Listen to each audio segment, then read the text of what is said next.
John Anik and Kenny Florian podcast. John Anik and Kenny Florian. I fucking love them. I can't get enough of them. Let's hear that Boston next. Big jab there from Duffy, and Frank Mir is hurt now. Down goes Duffy out cold. Frank Mir does it again.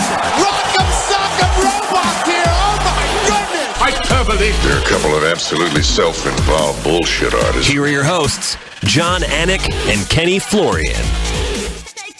Oh, and it's good to be right back with you, live and in color, video, audio, all you can handle, bro. Monday, October 14th, 2019. That music is really fucking loud in my ears. How about you, Ken Flo? Wow. Dude, I thought I was at a rager right now. It's episode 221, Anik and Florian podcast. Ken Flo repping Mickey Ward. If you're watching on video. Yeah. And I got bad news if you don't like the Boston accent, because in honor of the UFC being at TD Garden this weekend, I will be doing most, if not all, of today's program in a Boston accent. Please do it. I don't know if I'm going to be able to do it, but we're going to let it go. We're going to let it go. If we had some proper 12 whiskey, we would really let it go. I don't know if I'm allowed to say this, but we're doing a little special shoot for the pre-show. It'll be myself and Brendan Fitzgerald in a Boston accent, just sitting around somewhere in Boston. So I'm flying in early, and I'm sort of intimating to our producers that I probably need to be drinking, and I definitely need to be swearing if I'm going to be doing all this stuff in a Boston accent. So we'll try to spare the listeners from the whole episode today, but I can't promise that it's not going to just creep out, you know? How's Fitzy's Boston accent there? Is it any good or no? Oh, I'm sure it's pretty good. I mean, I'm sure if he's a part of this shoot, you know, get him a couple of beers, good, you know what I mean? Just make sure he doesn't get in his car after, because that's going to be that's right. Hard pass on this. Hard pass. A fucking problem. Yeah, I'm glad you chimed in. So, you know, I got to congratulate all 28 fighters on this Tampa Bay card. Oh, shit. Longo's probably already on. I'm just getting totally ahead of myself. Yeah. All right. We don't even need the drop. The great Raymond Peter Longo now joins us. Sorry to keep you on hold. I just got a little bit ahead of myself, Ray. I almost cured my jet lag from Australia listening to you guys. I think my jet lag is gone. Oh, man. Well, it's good to talk to you, John. I want to know how the heck you're holding up, because that was a rough trip for me. Yeah, not great. Not great. I mean, I don't know. I don't know what to tell you. Not great. I mean, that was. I'm trying to find a quiet place to talk. Hold on one sec. Take your time. But I thought that was a rough trip. Dude, there's nothing fun about it. It never gets shorter. It's God's country, and I don't ever want to go back. I mean, it's really fucking far. You know, like, I don't know how else to put it. But I love the people. You said, though, were they not the nicest people in the world? Tell me you are not like a B-list celebrity in Melbourne, Australia. No, I tell you, I felt the love. I will say that. Yeah, everywhere you went, I'm sure. More than any place. I mean, I think that's why I'm so gaga goo over. I mean, the people were just absolutely fantastic. I really did. I loved Sydney, but Melbourne really, I think, outdid those guys. Man, the fans were phenomenal. And did they say isn't that Ray Longo from the from the Anik and Florian podcast? Isn't that how they introduced the Hillos? That's exactly not what they said, but yeah, you're right. You're close. It was. They said, listen, Anik was huge over there. We took a selfie, man. What the love we got from that picture was phenomenal, John. I don't take a lot of selfies. I took one with Joanna and Jay Check, and I took one with Ray Longo. That's it. 2. Yeah, but and with that, man, let me just give a shout out to David Unin. I keep getting his name wrong, but he hosted Al. He had a gym over there, and just a gracious. What a nice guy. Just a beautiful host. What a great personality. I felt like I knew the guy for years, and I had such a good time over there. Even though we didn't get the W, I mean, it was just a great experience with the crowd and everything else. And I couldn't even get down after the fight. You know, they wouldn't let me. That's how nice they were. So what about the Iaquinta fight before we move on to the steamroller, Matt Frivola, and eventually Chris Weidman? I mean, what were your thoughts relative to how you expected it to go down against Dan Hooker? Well, obviously, not even close to the way I thought it was going to go down. But, the calf kicks at the beginning really changed the most. Just changed that fight. His leg, he must have nicked that nerve right away, and then, off the takedown, he took some vicious elbows. So after the first round, it was just hard to come back from that. But I thought he was winning the second round up until he got dropped, at the very end. And I thought he had his moments, but it wasn't on night, man. It just it kind of sucked because he looked good in the back. I thought the warm up was good, and I think that calf kick literally changed the momentum of that fight right from the start. Ray, I know you're not looking for excuses, but is there anything in regards to his knee that may have affected his performance, or maybe the fact that it was in Australia at all? Look, man, I mean, you got to give the guy credit. And John, I mean, you'll agree with this, and I even talked to the guys from Australia. Nobody likes flying out here and fighting. I mean, to take that trip around the world, you got to give the guy credit.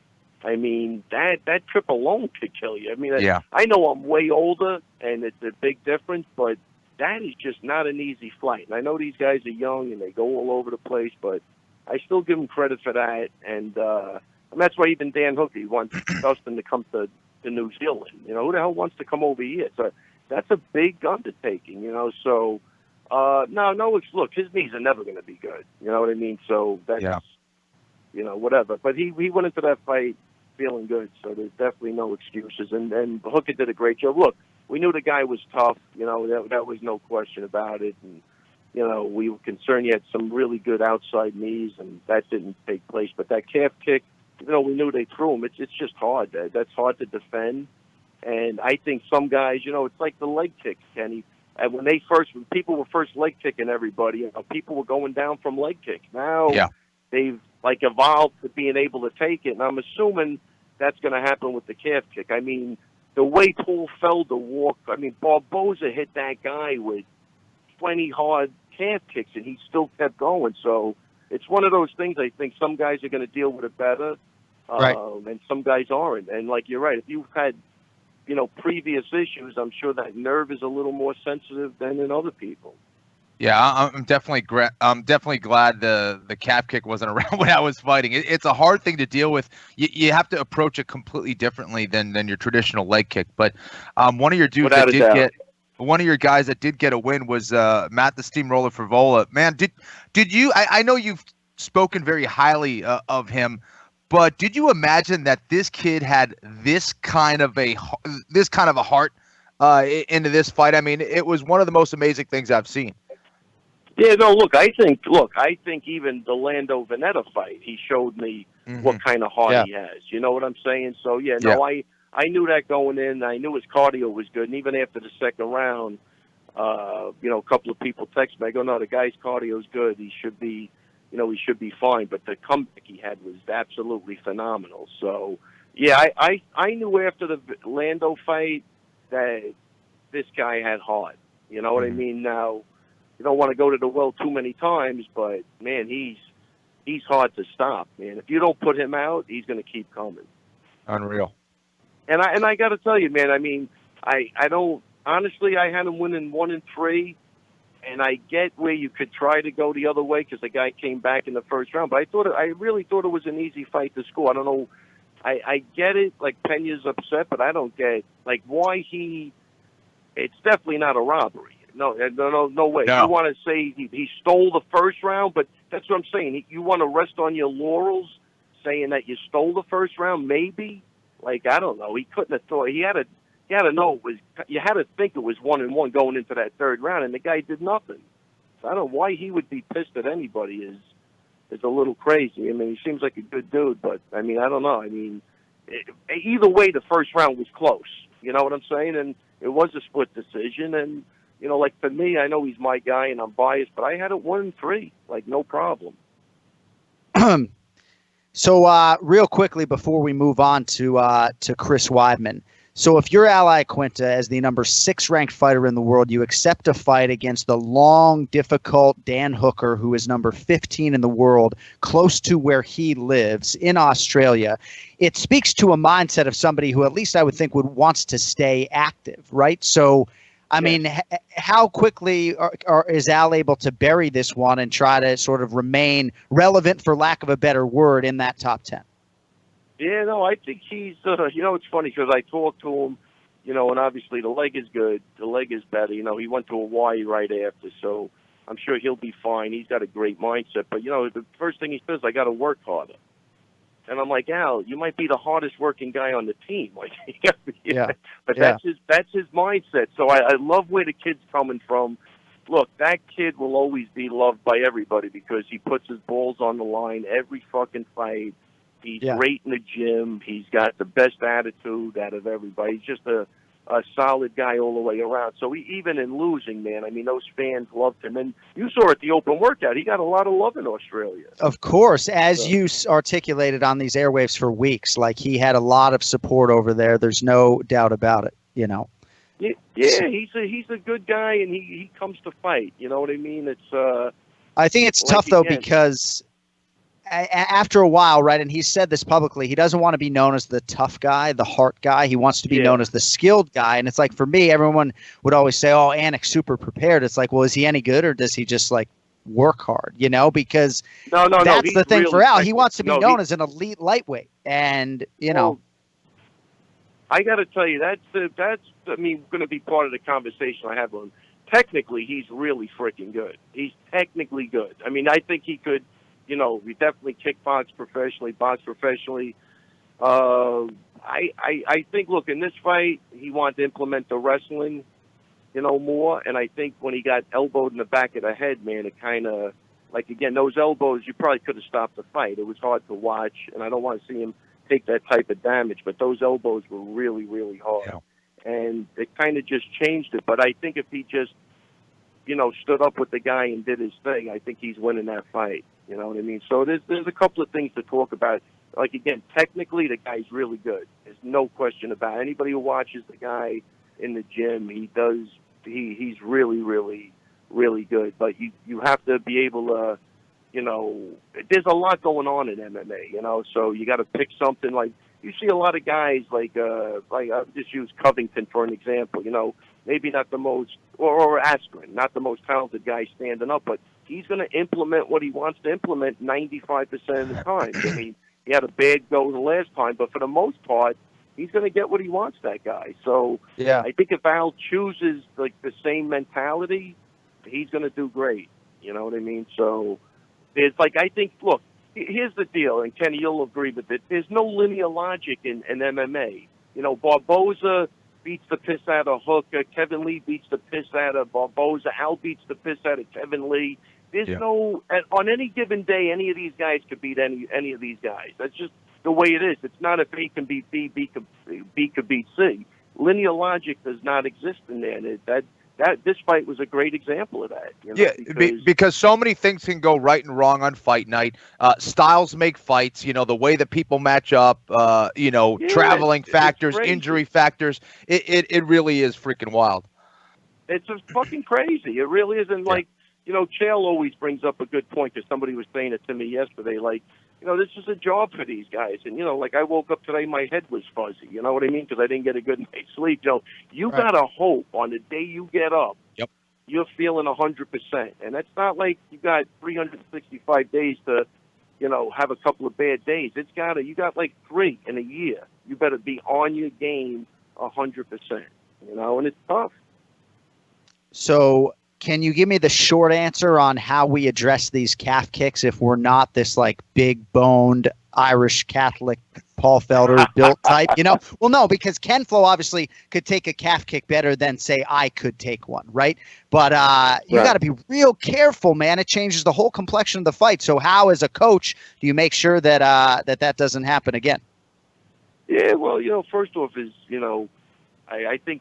The first thing I would say, without even addressing the check-in or turning your leg in, because You know, if you can't, even in Thai boxing, it's not like you check a kick and, that still hurts. You know what I mean? hurts, yeah. If your legs aren't conditioned the right way, Right. you're going to have a problem. So you got to go back to, I guess, my first thing was don't be there. You know, a lot of movement, switching stances, like a Dominic Cruz. He's going to be hard to calf kick because he's always switching leads and he's all over the place. And that would be my first line of attack. And then, getting your leg up and checking and, would be definitely, something like respecting it right off the bat. You got to come back with something and make the guy pay. If you're going to get kicked, he's got to get hit 3 or 4 times. So he doesn't think it's for free, and you get those shots, and they add up. And I'm sure 10 years from today, that might not be an issue, but for right now, it just reminds me of the first time people started getting leg kicked. Now people take leg kicks like it's nothing. Yeah. So if I'm Longo coming back from Australia, right, and you go Melbourne to LAX and then a little layover in LAX and then to New York, right? You feel like you got hit by a tornado. I'm going black car service from New York to Boston, Massachusetts for Chris Weidman this weekend, or are you flying? No, I'm actually driving up. I'm taking the ferry over. I'm chilling out. Yeah. That's a short trip for me. That's like going to Atlantic City. So, no black car service, but the only thing that made that trip nice for me coming back, we flew, me and Matt flew first class, was I looked to my left and there's the beautiful Megan O'Leary, my roommate, in the cubicle next to me. So it made it a little, but I did warn her during the trip, whatever you do, don't look to your right, because I don't know what, I'm out of my mind. You can't promise what you're going to see on the other side. Yeah. Yeah. So, Megan, I said, Megan, please, I'm not even joking. I said, just keep looking to your left. Don't even make the mistake of turning this way. You might see me sleeping with my thumb in my mouth. Who knows what's going on over here. So when a proud New Yorker like yourself walks into the city of champions, Boston, Massachusetts, I mean, like, do you feel the aura, and will that help Chris? No, that's really not my question at all. But we'll be happy to welcome you guys. Listen, I love everybody. I love people. I'm a big Cole Yastrzemski fan when I was a kid. Come on with the Yaz. Yeah. That's Ty. I'm not letting you start a rivalry. I'm just saying, if you think you're going to be half as beloved on the streets of Boston as you were in Australia, it's just not going to happen. I'm hoping some listener please walk up to Ray and just say something to the tune of like, hey, we ain't rooting for you guys this weekend. Like, you fucking bleed New York. You're starting to break up a little bit, but I think I got the drift of that. But I feel the love in Boston already. I feel like it won't be no problem. There's a lot of, you got to remember, there's a lot of Boston guineas down there too. I feel the love already. It's true. Yeah. Well, at the Orpheum Theater for the weigh-in on Friday at 5 p.m., I promised to blow it out for Chris on the microphone, even though my instinct would be to be like, hey, from New York, here's Chris. Listen, I always tout you as one of the most professional journalists out there. Please do not disappoint me, please. So some of our listeners get on us if we don't ask you technical questions, or so I'm glad I checked the calf kick box today. But seriously, this fight against Dominic Reyes, he's undefeated. Obviously, huge experience edge in big fights for you guys. What changes for Chris at 205 pounds? I got to say, here's where I'm excited, because we finished camp on Saturday. I mean, he's probably 211 right now. The guy's on weight, and I'm really excited to see how much of a difference this is going to make. I really am, because, as I go back and, like at the beginning, I was like a little apprehensive. Now I'm gung-ho, man. I'm looking at this guy healthy, happy, and I've watched this guy kill himself with the weight cut. That's not going to happen. So this is an interesting fight, man, because he looks like he's on point, and he's like, I might say this before every fight, but then, I go to the weight cut with him, and I'm like, holy shit, this is just hard to look at, man. It is, Kenny, what could happen, man, and what your body's going through, what your mind's going through. So this is a totally different animal, man. It should be, I think he's just too much for this kid. I'm really, I'm very excited about this, because I know the weight thing isn't an issue, and we're going to mark that off the box, because I never know how much. I always say this with all of my guys. They look great, 15 pounds heavier than when they're making weight, and then something happens in that week, and they're just not the same guy. So this is interesting. So he's healthy. I think his mind's in the right spot. He's not going to kill himself this week. And his weight, I think he's like 6 pounds away, so I don't even consider it a weight cut. Well, I look forward to seeing you in the bean here in a couple days. Did I answer the question? I just started ranting. What was the Well, question? No, I think it was a pretty good answer. I mean, if you wanted to give us 2 cents on Dominic Reyes and maybe what kind of challenges he brings to the table, you could. But you could also say, I'll see you guys in Boston. I don't care.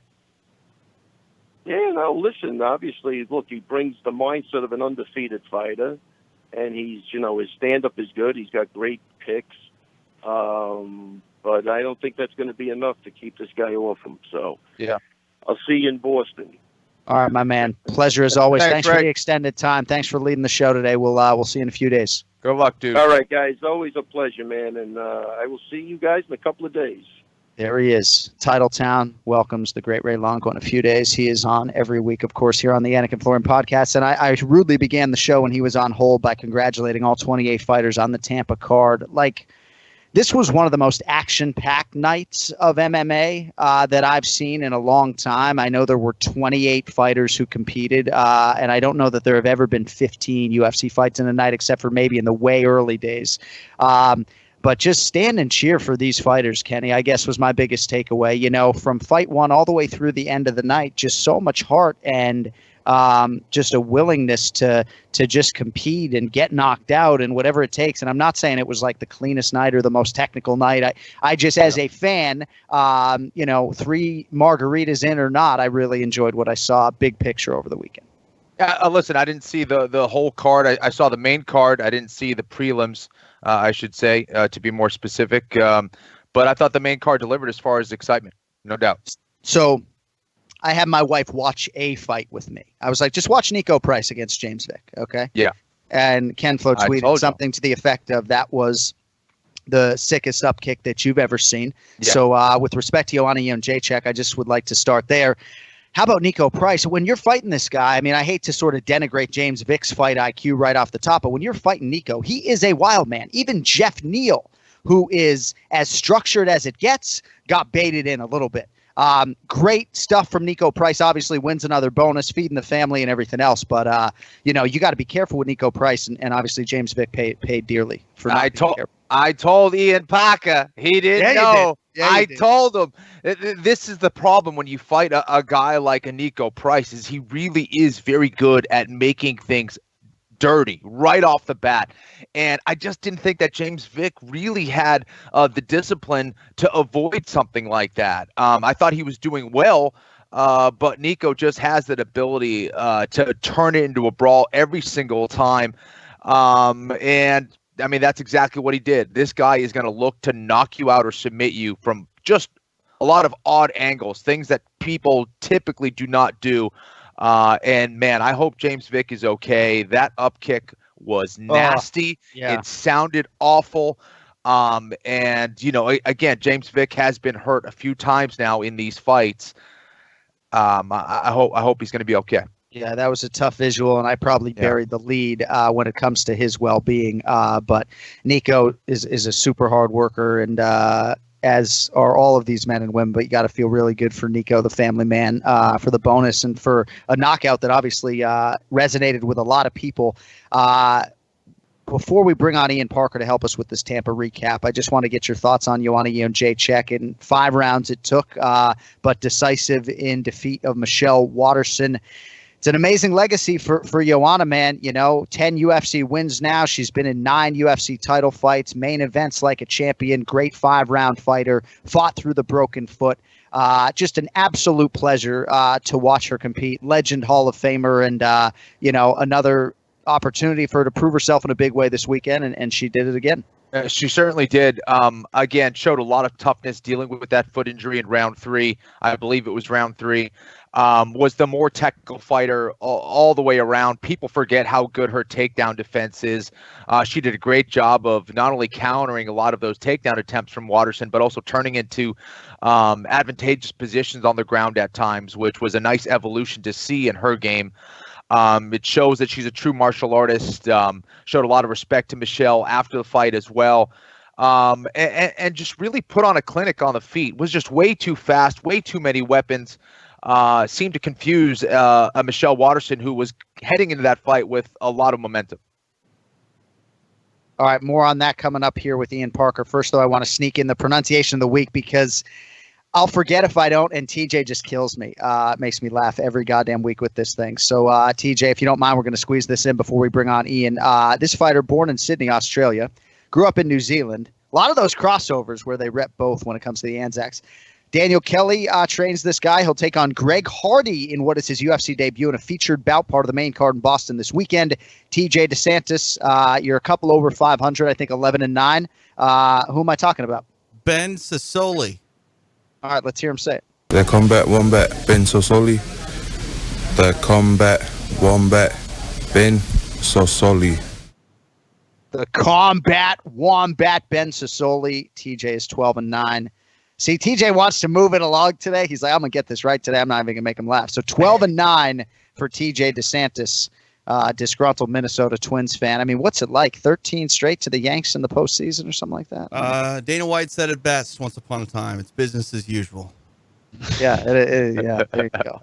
All right, Ian Parker in 60 seconds. First, though, is there something that interferes with your happiness or is preventing you from achieving your goals? Well, there's a solution that is about as uninvasive as it gets. BetterHelp Online Counseling is there for you. What really appeals to a lot of people, myself included, is that you can connect with your professional counselor in a safe and private online setting. A lot of convenience that comes with that. It's done on your own time, at your own pace, secure video or phone sessions, and you can also chat and text with your therapist as well. BetterHelp, with licensed professional counselors who are specializing in a lot of different realms: sleep issues, anxiety, depression, relationships, grief, self-esteem, and more. Anything you share, of course, 100% confidential. 3,000 licensed therapists available worldwide. And if you're not happy with your initial counselor, you can change anytime at no additional charge. Financial aid also available for those who qualify as well. And that's a strong part of this as well. It is truly affordable. Also, Anik and Florian podcast listeners get 10% off your first month with the discount code AF. So why not get started today? Go to betterhelp.com/AF, betterhelp.com/AF. Simply fill out a questionnaire to help them assess your needs and get matched with a counselor you will love. That is betterhelp.com/AF. All right, joining us now live, Ian Parker, as we continue to recap the Tampa show. So in our main event challenge scoring system, you are richly rewarded for picking big underdogs. Like Nina Ansaroff over Claudia Gadelha was a big springboard for Ken Flo rallying to win the 2018 main event challenge. So there were some weight question marks with Joanna, even though that seemed to be much noise about nothing. Ian Parker changed his pick last minute from Joanna by decision to Michelle Waterson by decision, thereby putting 3 points and throwing them in the trash can. Now, I understand the value in our system, Ian, but why did you do that? And what were your thoughts on the fight, obviously, this weekend? I was fucking drunk. That would have been so much of a better excuse. You know what? The way the night was kind of going, there was a few upsets that were a little intriguing. I just felt that, you know what? I was going to take a shot. I thought because I got Amanda Ribas that I got a couple on the point. I went ahead of Kenny by little bits. I was willing to risk it. But as soon as I did it and I texted you, I said, what the fuck am I doing? What a stupid move. Especially the minute I saw Joanna walk into the cage. She just looked good.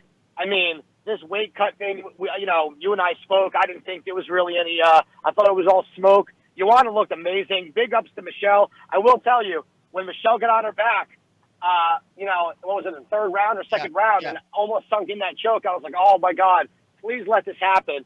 But to be completely honest, I had Joanna in like 7 different parlays. Oh, I'm so sure I was willing to eat that on the main event challenge to win some money in real life.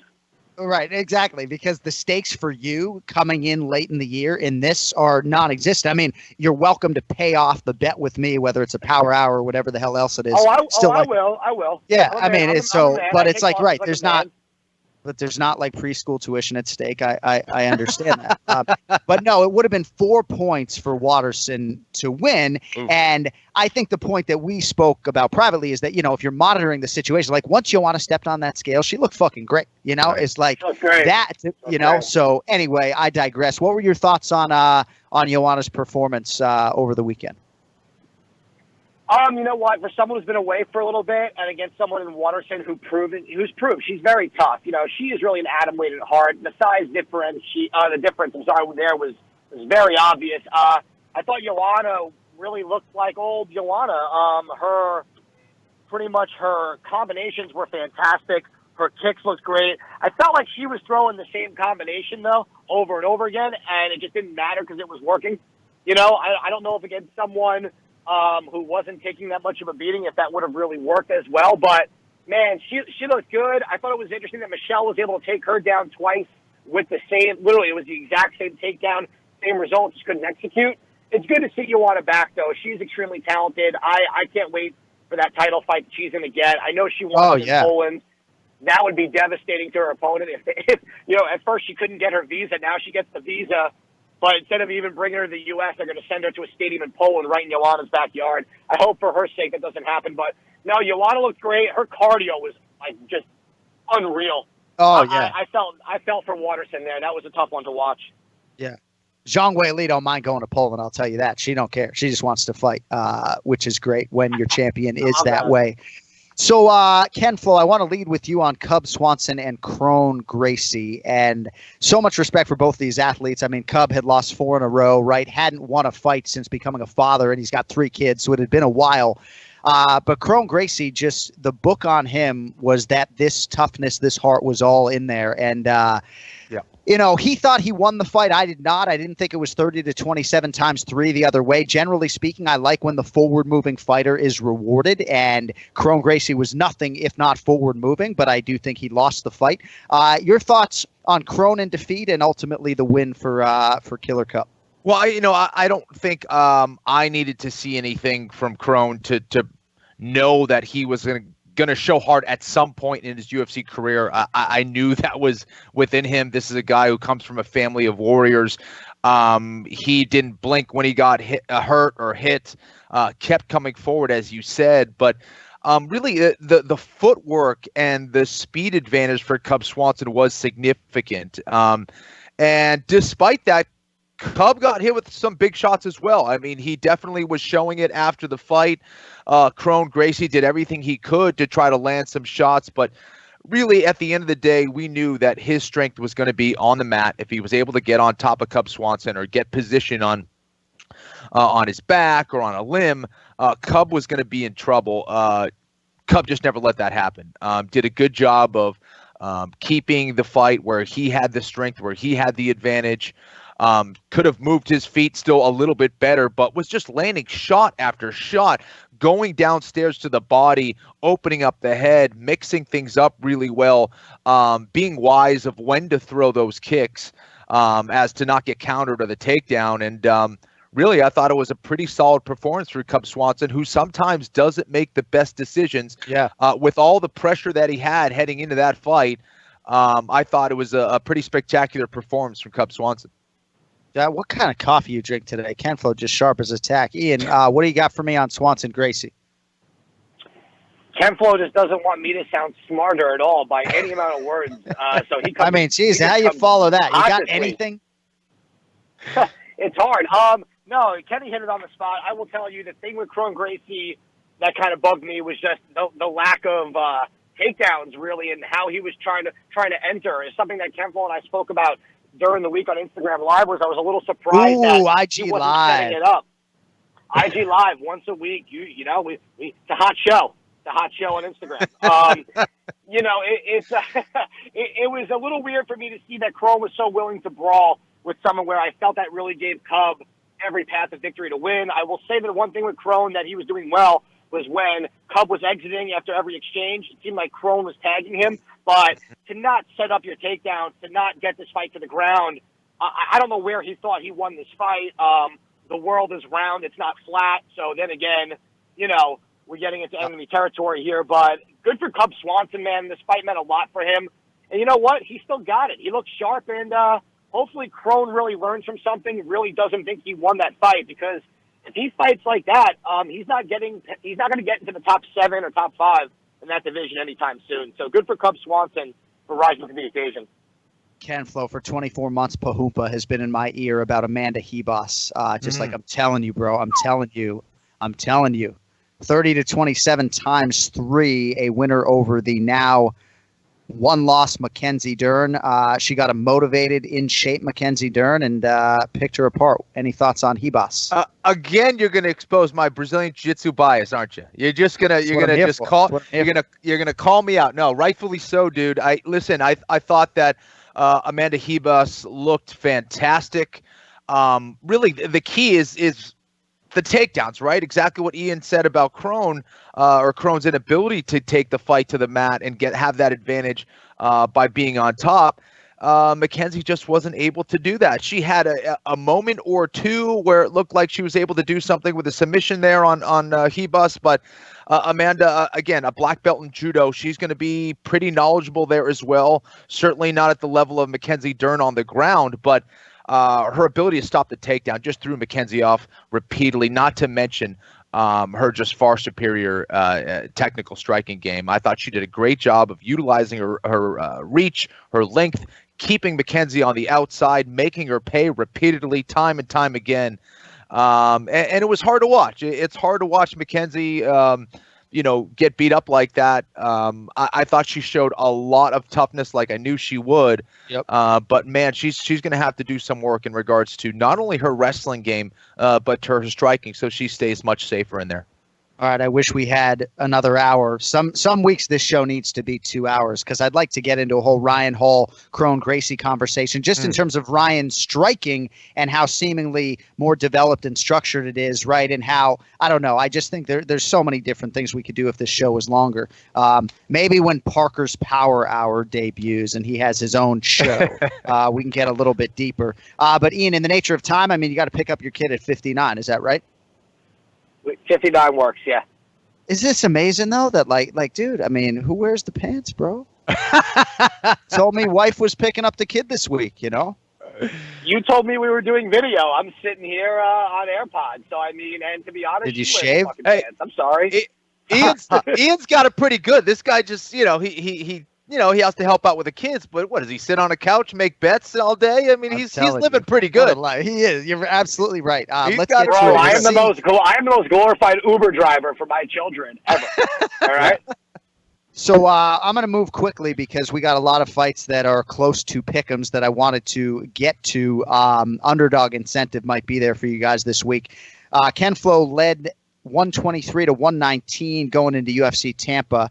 Again, Parker left 3 points on the board, so instead of winning the week, you guys tied 2-2. Nice underdog winner, though, for IP on Amanda Hebos. It's 125-121 as we go into UFC Fight Night in Boston this weekend. First pick for us today will be Deron Winn's second UFC fight. Slight favorite here, -120 against Darren the Dentist Stewart, who is -110. Ian Parker, who do you have here? I know who Kenny's going to pick because of the bias, and normally I should do the same thing, but I'm not going to do that this week. There's no more friends in this main event challenge. It's fucking business. I say that until we get to the main event. But right now, you know what? I'm going to go based on the last fight. I thought Darren Stewart was way more impressive. I thought his cardio is what everyone was kind of giving him shit about. He changed it around. His cardio looked great. His striking looked good. He's big for this weight class, and he's fighting a guy who I think is super undersized for this weight class. I think, Deron Winn had a lot of trouble against a guy in Spicely. The range was a problem, and I think Stewart is a way better striker and a way better athlete than Spicely. If Winn can't get this fight to the ground, I think he loses the striking battle. So I'm going to take Darren Stewart here. Ken Flo, 9th UFC start for Darren Stewart, 3-4 with a no contest, 28 years old, has some power. If you don't know Deron Winn's story, DC's right-hand man, they coach wrestling together at Gilroy High School. Deron actually moved to Gilroy to pursue this. Initially, he was just out there to help Daniel. So, huge bond between those two guys. Ken Flo, Deron Winn, Darren Stewart, your thoughts? And he's kind of like a mini DC, isn't he? Yeah, He's, a little bit smaller for the weight class, but finds a way to get it done, has an excellent wrestling background. I think took 4th at the U.S. trial. So he was one of the best wrestlers in his weight class in the country. Wasn't able to get on the Olympic team. But again, obviously, that's a wrestling pedigree that will go far here in the UFC. Yes, I think he's not going to be as good of a striker as Darren Stewart. I think the dentist is going to be more dangerous in that department. Certainly the bigger guy for sure. Duran is going to have a reach disadvantage. But, I think Eric Spicely is an unorthodox striker. I think he's also very good on the ground, which kind of threw Duran Win off a little bit. I don't think he has to worry about the ground game of Darren Stewart here, which I think is going to make him more comfortable in him getting in on those legs and finishing those takedowns. And I think he wins this by decision. I like Duran Win here. All right, Duran Win for the flow. Next up, great women's fight here. How about this? Macy Barber, born 1998, youngest fighter on this UFC roster. She is minus 140 against Jillian Robertson, who is plus 110. Jillian Robertson, of course, under the great Dean Thomas since she was a teenager. She's won 4 or 5 in the UFC. Ian, all of them finishes, coming off her first career knockout. And she would appear to be a real problem. Of course, Macy Barber, though, is undefeated and all the rage. Your thoughts on Barber versus Robertson?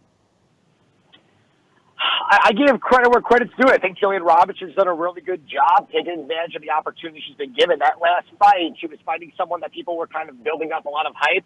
But if you looked online, a lot of the guys that were betting all went in Robertson's favor. She thought the other girl was all hype. And I kind of think in this situation for Robertson, this is a good step up. I just think Macy Barber is just still. We talked about this last time in Barber's last fight. Just too much on the athletic standpoint. In the women's divisions, when they get to a point where the athleticism, there's such a difference, despite, maybe a difference in skill level on the ground, the athleticism really comes into play. It's hard to really go against Macy Barber here. I think physicality-wise, it's just going to be too much. I think Robertson is a good fighter. This is going to be a really difficult test for her. I got Macy Barber here by decision. Ken Flo Barber 2-0 thus far in the UFC. 2 stoppage wins, both due to strikes. Same method of victory for her on Dana's Contender Series, which was how she busted her way in. That was July of 2018. She is 7-0 overall. Jillian Robertson seems in prime form. Your thoughts on this one?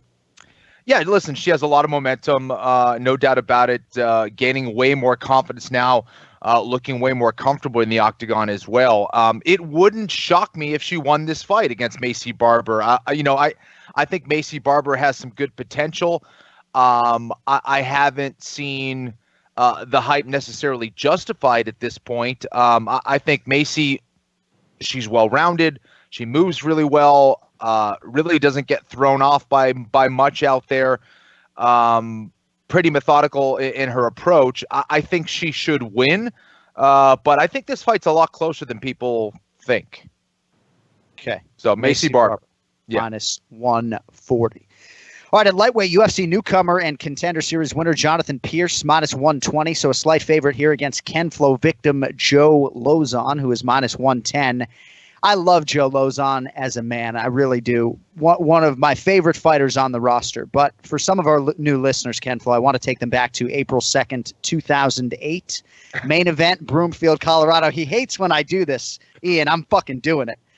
This was an angry, primal Kenneth Allen Florian, literally very close to his fighting prime. Not quite there yet, just fucking angry. It was Boston versus Boston.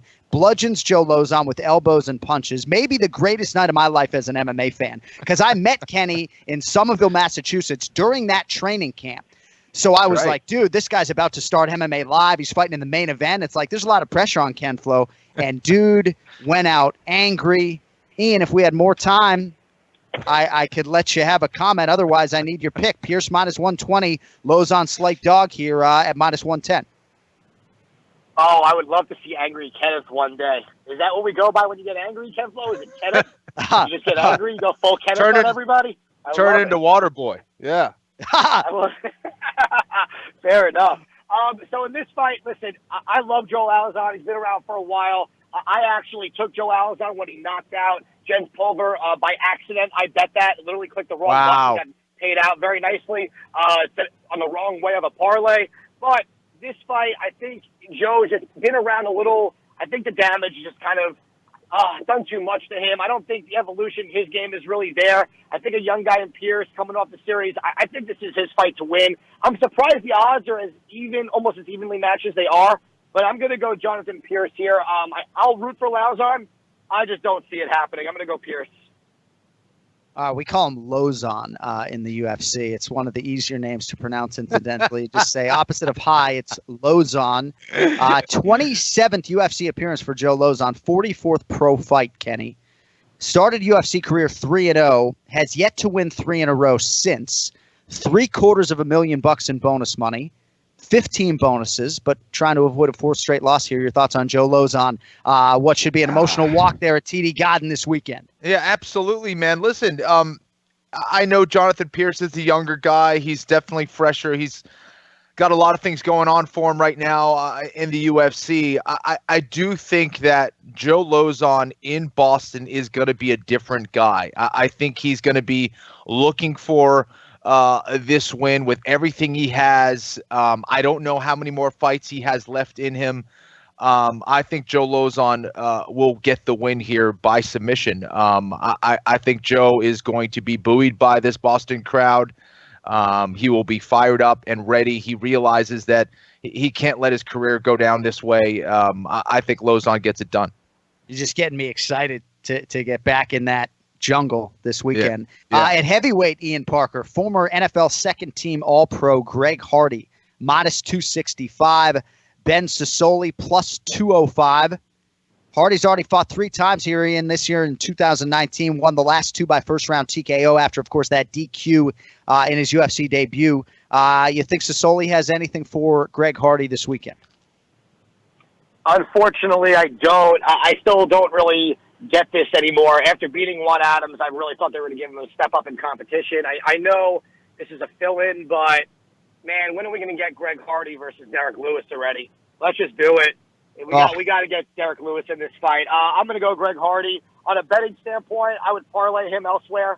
I don't ever take guys this heavy in a straight-up pick, but until they really give him someone that can match the athleticism or has fought way higher level of competition, I'm never picking against Hardy again, so I will go Hardy.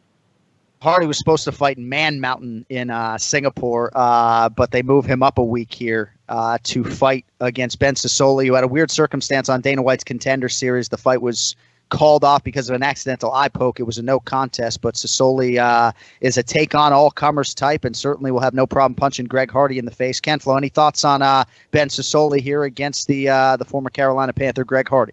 Well, listen, I think Greg Hardy gets it done here as well. Ian, he doesn't have a whole lot of experience, so I think the UFC is giving him the right fights here at this point in his career. I still think he has a lot to learn.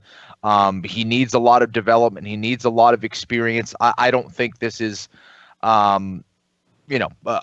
weird fight at all. I think it's a fight that makes sense. He's still developing. Greg Hardy for the win.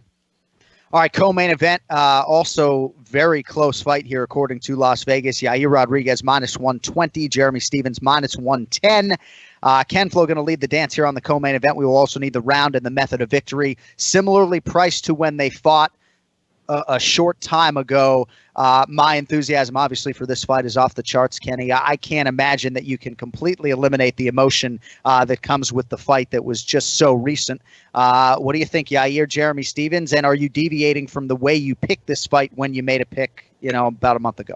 John Anik is on it. The dude's in tune. Hey, listen, I did pick Jeremy Stephens in that first one, but something really threw me off. There was 2 things that threw me off. First of all, how emotional Yair Rodriguez was fighting in Mexico. That kind of was a little bit alarming for me. But when the fight started, the speed of Yair Rodriguez seemed to be a big-time problem.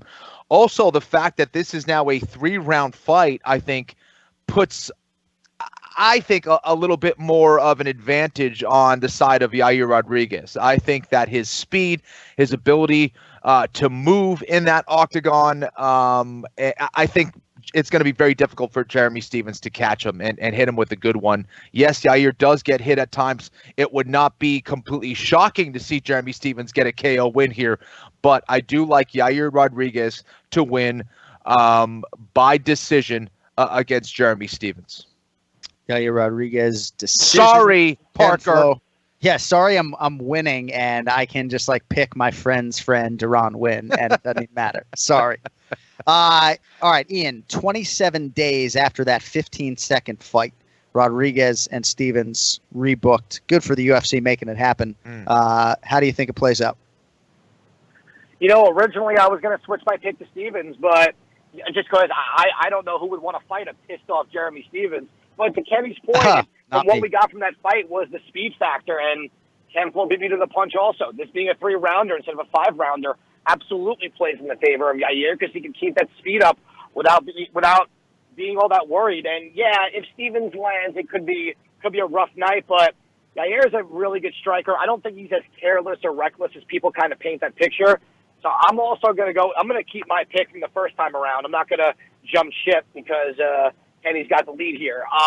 I like Yair Rodriguez by decision as well. And just one thing real quick, if I could rebuttal Ken Flo from his comment on the Greg Hardy thing. Ken, I don't disagree with you on how they're giving matchups to Greg Hardy, right? I actually literally understand, why they're doing certain things to develop him. But when you give him a guy like Juan Adams, who was being kind of hyped up to be the guy to beat him, you don't go from Juan Adams and essentially go backwards to a guy that was on the Contender Series that fought at an eye poke happened in the first 12 seconds. I would have expected them to give a name within the top 15 at heavyweight because that division lacks so much depth, unfortunately, that I don't think you need to kind of put literal newcomers in front of Hardy.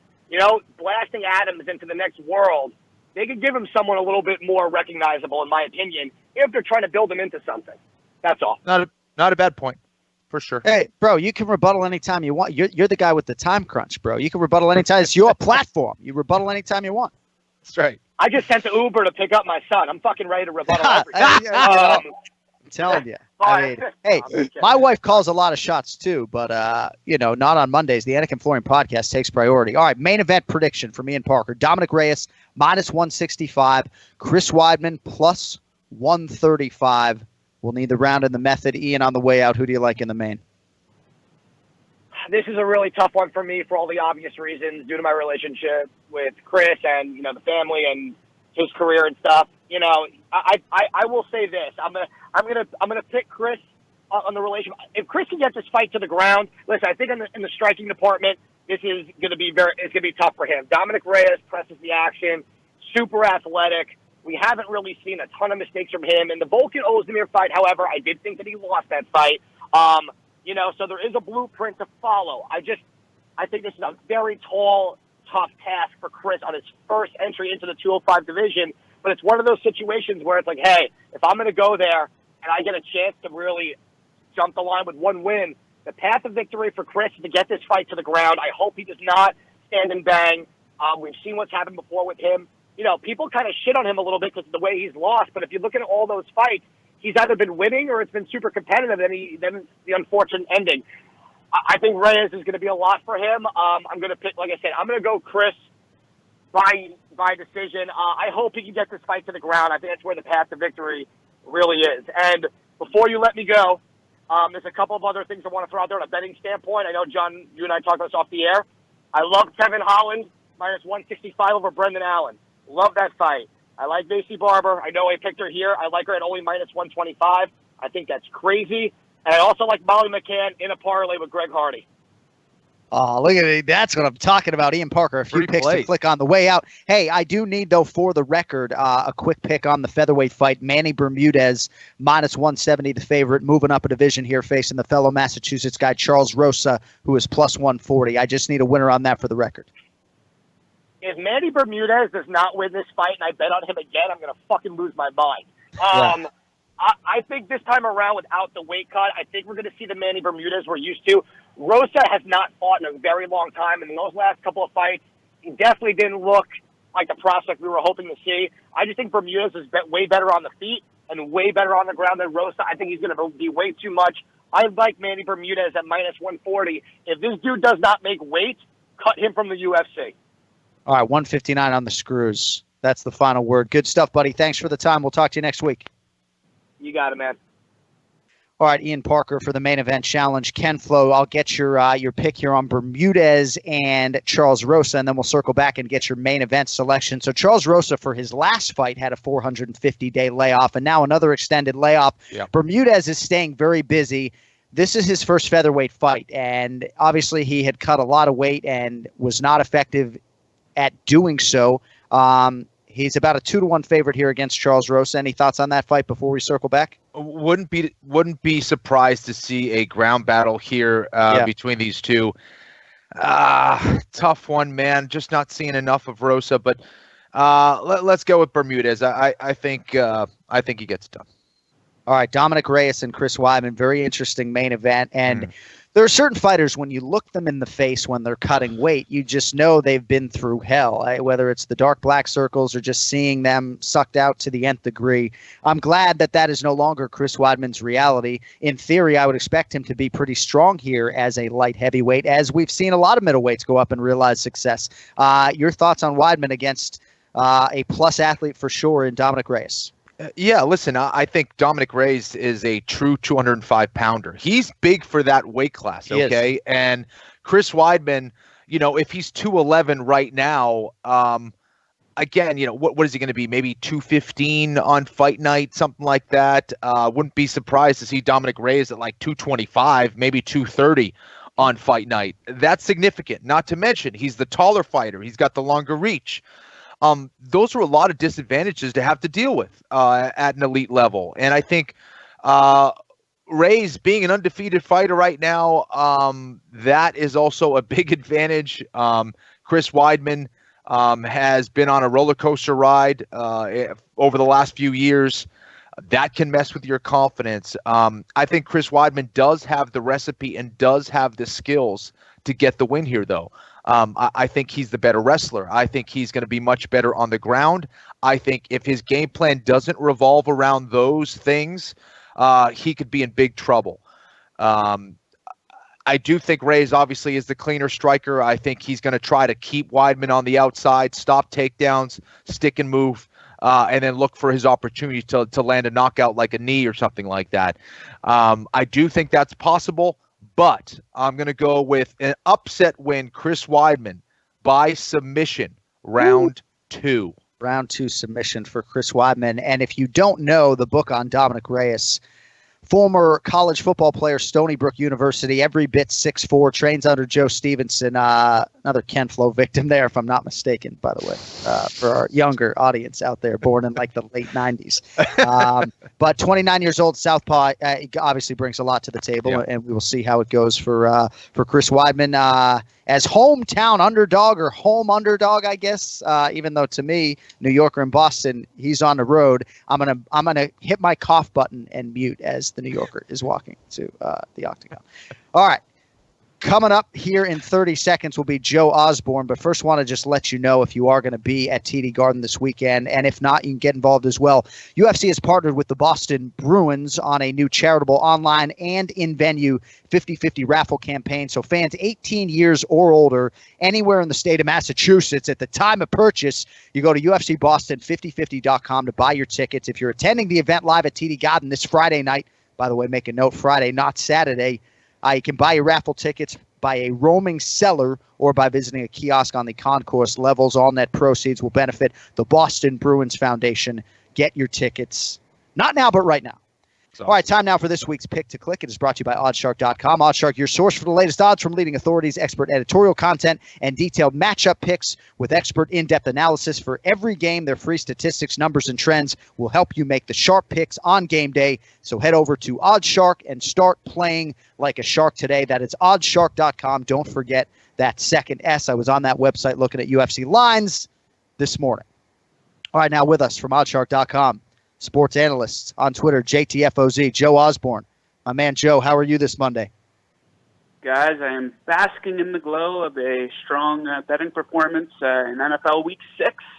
But as you well know, John, it's a week-to-week league. You can easily, just as easily go 0-5 as you can 5-0. So I'm not getting too high on myself. You pop a 5-0, kid? Is that what you're telling us?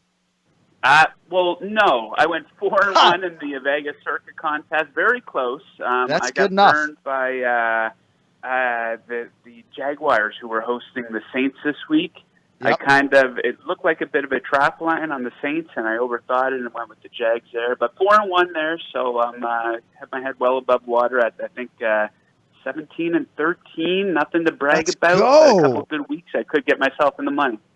There you go. I also took an L on the Jaguars. I'm sitting 16-13 with the Lions plus 4.5 tonight, trying to get to 17-13 in the Super Contest. It's just such a fucking grind, man. It kills me. Like, it's completely ruined fantasy football. Just so consumed by the Super Contest. What do you think? Lions Packers tonight.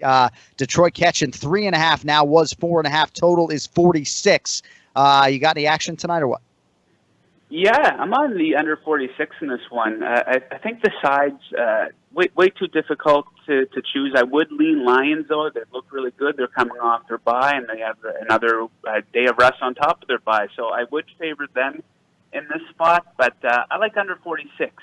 Each defense very strong against the pass, each ranking in the top 5 in opponent completion percentage. Devontae Adams is out again. That could be a very big issue, much bigger than last week versus the Cowboys, who've proven themselves to be a pretty big fraud at this point. Looking at the Packers, they're having a hard time extending drives. They're ranked 27th in third down conversion percentage. Detroit's defense, really good in the red zone. They're ranked 10th in opponent red zone TD percentage. A couple of trends. Total's gone under in 14 of the Lions' last 19 divisional games. Total's gone under in the Packers' last 5 divisional games. And Detroit just a good under bet overall over the past, going back to last season. Total's gone under in 8 of their last 11. Average combined score of just 39 points. So a lot of evidence pointing towards the under. So I'll be hoping for a lot of punts tonight. And you're 2-0 on the Monday Nighters here on the Anik and Florian podcast. Now, when we spoke at oddshark.com on your show, Guys and Bets, last week, I think it was, we talked about Kamaru Usman and Colby Covington. This fight is getting people to Las Vegas. Like my brother, as soon as that fight was announced, he's like, hopefully your tickets haven't been given away. And I know you've got some feelings from a betting perspective on the fight. So what is the current price, and what can you tell us about where your mind is at when it comes to analyzing that epic welterweight championship fight coming up? So, yeah, we have Covington right now plus 140, Usman coming back at minus 170. And, you know, everyone knows, if you're a hardcore fan, you know about Covington. He checks all the boxes as someone to dislike and cheer against, and that's intentional on his part. It's a gimmick that, you know, like I say, most hardcore fans can see right through. I find it mostly entertaining. Can get a little bit mean-spirited, but that's where he gets his edge, I think. And, you know, it will be interesting to see if Usman is thrown off by the head games. He usually has a very respectful discourse with his opponents. That will not be the case this time around. So, you know, as we've seen with Conor McGregor, who is the absolute master of this, all this animosity that Covington is building, and it creates such an incredible level of pressure, and you don't know how people will respond to that. So looking at it, though, I think it's much closer to a coin flip here, guys. That means, from a betting value perspective, Covington is the pick to make. These guys have had a couple similar opponents in RDA and Damian Maia. I think a pretty good argument could be made that Covington was more impressive versus those guys. So I think he's the pick to make. And if you want to go a little bit riskier, you can actually get him to win by decision at plus 290. So close to 3-1 there. You know, Usman's a hard guy to pick against. He hasn't lost since 2013. But just Covington, his pace, you know, incredibly impressive 5-round performance against Robbie Lawler. So I would lean his way at that price at plus 140. Yeah, it's a little interesting, too. Maybe sprinkle that plus 290 Covington by decision. Well, we'll be talking, obviously, a lot about that fight leading up to December 14th in Vegas. All right, last thing before we let you go, obviously a big show, my hometown, Boston, this weekend. You got Yair Rodriguez, Jeremy Stevens, the rematch, Dominic Reyes, Chris Weidman. Any lean on the main event or anything that you like coming up on this Boston card in 5 days? Yeah, I'm with Kenny. I like Weidman here as an underdog. So we have Reyes at 150, minus 150, and Weidman coming back as a dog at plus 130. And this fight, it fits a very familiar betting pattern that we've seen in the UFC over the past year, and that's a star that's past their prime as an underdog, taking on a younger fighter with lots of potential that very well could be in title contention one day. A couple of examples of this. Donald Cerrone was a dog versus both Mike Perry and Alexander Hernandez, won both fights. Aldo was a slim underdog versus Moicano, won that fight. And as recent as this weekend, guys, Cub Swanson plus 160, and we know how that one ended versus Kron Gracie. You know, I think we can get a little carried away with prospects getting that UFC push a little bit.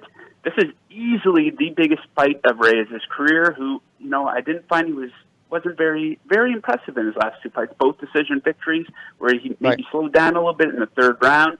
This is his first time in a 5-round fight. He's never been into the fourth round. We know Weidman's history there. And, you know, I heard you guys talking about that weight cut. I think that's going to give Weidman some extra energy. He actually has a 1-inch reach advantage in this fight, so I like him at plus 130.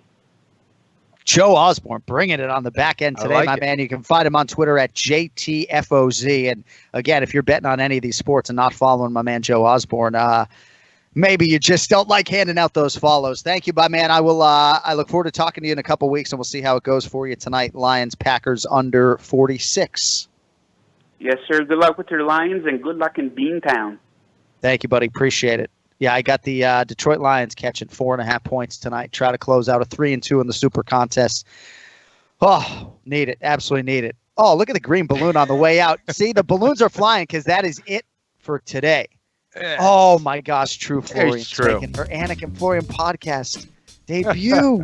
Truey. I mean. Hey, Uncle John. Mix of Clark and Kenflo. Getting emotional here on the way out. Thank you to our guests, Joe Osborne, Ian Parker, our producers, TJ DeSantis. Wishing Ray Longo all the best this weekend. Needs a win with Chris Weidman off the Iaquinta loss. I know they got the Pergola decision, but we'll see if Ray Longo can get it done. And again, we hope to see many of you at the weigh-in at the Orpheum Theater. That is 5 p.m. on Thursday. The fights are Friday at TD Garden. With that, for True Florian, for Ken Flo, I'm John Anik. Thank you all for listening. Don't forget to subscribe to the new YouTube channel. That is up and going for about a month now, and you can watch the show now worldwide at your discretion. We look forward to talking to y'all again next Monday. Until then, don't text and drive. See y'all later. The John Anik and Kenny Florian podcast is a TJ DeSantis production. Its content is intended for private use only. Remember, John?